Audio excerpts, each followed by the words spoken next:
ഈശോയിൽ ഏറ്റവും സ്നേഹം നിറഞ്ഞവരെ, വചന യാത്രയിലേക്ക് സ്വാഗതം. നമ്മളിന്ന് വായിക്കുകയും വിചിന്തനം ചെയ്യുകയും ചെയ്യുന്ന വചനഭാഗം മാർക്കോസിൻ്റെ സുവിശേഷം 3-ാം അധ്യായം 1 മുതൽ 6 വരെയുള്ള വാക്യങ്ങളാണ്. ക്രിസ്തുവിൻ്റെ സൗഖ്യത്തിന് നിരവധി പ്രത്യേകതകളുണ്ട്. സൂക്ഷ്മമായിട്ടൊന്ന് ചിന്തിക്കുകയോ വചനം വായിക്കുകയോ ചെയ്താൽ ഇത് നമുക്ക് മനസ്സിലാവും. ഇന്നത്തെ സുവിശേഷത്തിൽ നമ്മൾ വായിക്കുന്നത് സിനഗോഗിൽ വെച്ച് കൈ ശോഷിച്ച ഒരുവന് ഈശോ സൗഖ്യം നൽകുന്നതാണ്. നിരവധി ചോദ്യങ്ങൾ ഉന്നയിക്കുന്നുണ്ട്. പക്ഷെ കർത്താവ് അതിനെല്ലാം കൃത്യമായ ഉത്തരവും കൊടുക്കുന്നുണ്ട്. സാബത്തിൽ നന്മ ചെയ്യുന്നതോ തിന്മ ചെയ്യുന്നതോ, ജീവൻ രക്ഷിക്കുന്നതോ നശിപ്പിക്കുന്നതോ ഏതാണ് നിയമാനുസൃതമെന്ന് ഈശോ തിരിച്ചു ചോദിക്കുന്നു. അവർക്കുത്തരമില്ല. നമ്മളിതിൽ മനസ്സിലാക്കേണ്ടത്, കൈ ശോഷിച്ച ഒരുവന് സൗഖ്യം നൽകുമ്പോൾ അതിൻ്റെ ഫലം വലുതാണ്. സൗഖ്യം ലഭിച്ച ആ കരങ്ങൾ ഒരിക്കലും പാപം ചെയ്യില്ല.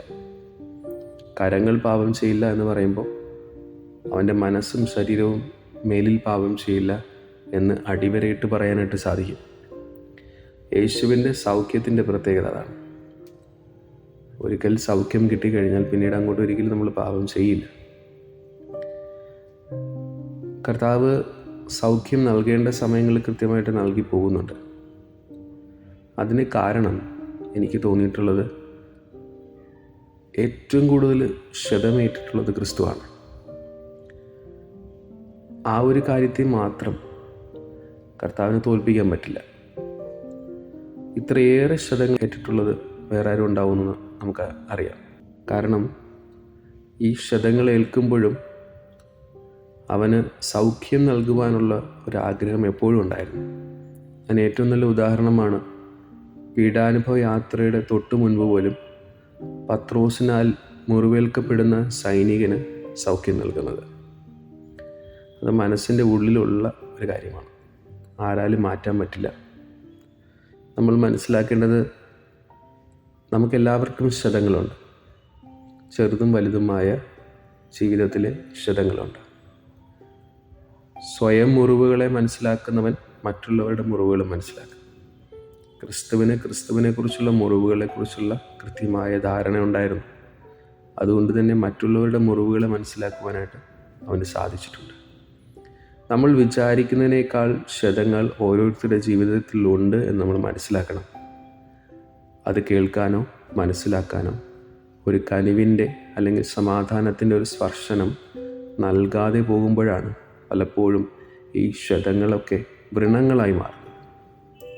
നമ്മുടെ കൂടെ ഉള്ളവരുടെ ഈ ക്ഷതങ്ങളെയൊക്കെ മുറിവുകളെയൊക്കെ മനസ്സിലാക്കാൻ സാധിക്കാതെ പോകുമ്പോൾ തീർച്ചയായിട്ടും ഒരിക്കലും സൗഖ്യപ്പെടാത്ത വ്രണങ്ങളായിട്ട് മാറുന്നുണ്ട്.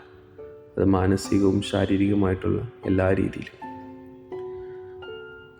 നാം മനസ്സിലാക്കേണ്ടത്, കർത്താവ് ഈ സൗഖ്യം നൽകുന്നത് നമ്മളെല്ലാവരും ചെയ്യണമെന്ന് ആഗ്രഹിക്കുന്നത് കൊണ്ടാണ്. വാക്കുകൊണ്ടും പ്രവൃത്തി കൊണ്ടും ചിന്ത കൊണ്ടൊക്കെ മറ്റുള്ളവർക്ക് സൗഖ്യം നൽകാനായിട്ട് നമുക്ക് സാധിക്കണം. ഹെൻറി ന്യൂമാൻ പ്രശസ്തനായൊരു ദൈവശാസ്ത്രജ്ഞനാണ്. അദ്ദേഹത്തിൻ്റെ ഒരു പുസ്തകത്തിൻ്റെ പേര് വൂണ്ടഡ് ഹീലർ എന്നാണ്. പക്ഷെ നമ്മൾ പുസ്തകത്തിലൂടെ കടന്നു പോകുമ്പോൾ ക്രിസ്തു മുറിവേറ്റവൻ മാത്രമല്ല, ക്രിസ്തു സൗഖ്യപ്പെട്ടവൻ കൂടിയാണെന്ന് മനസ്സിലാവും. സൗഖ്യപ്പെട്ടവനാണ്, മുറിവേറ്റ് സൗഖ്യപ്പെട്ടവനാണ്. മുറിവുകളെ സ്വന്തമാക്കി സൗഖ്യപ്പെട്ടവനാണ് ക്രിസ്തു. വാസ്തവത്തിൽ നമ്മുടെ പല ക്ഷതങ്ങളും അത് ജീവിതത്തിൻ്റെ പുതിയ അനുഭവങ്ങളും പുതിയ ദിശാബോധങ്ങളുടെ സൗഖ്യമാണെന്ന് മനസ്സിലാക്കണം. ഓരോ നിമിഷവും നാം ജീവിതത്തിൽ ക്ഷതമേൽക്കുന്നവരാണ് എന്ന ബോധ്യം നമുക്കുണ്ട്. അതിനെ മാറ്റാനായിട്ട് നമുക്ക് ആർക്കും സാധിക്കില്ല. പക്ഷേ അതിനെ അതിജീവിക്കുവാനായിട്ട് നമ്മൾ പരിശ്രമിക്കണം. ക്രിസ്തു അതിനുവേണ്ടി പരിശ്രമിച്ചവനാണ്.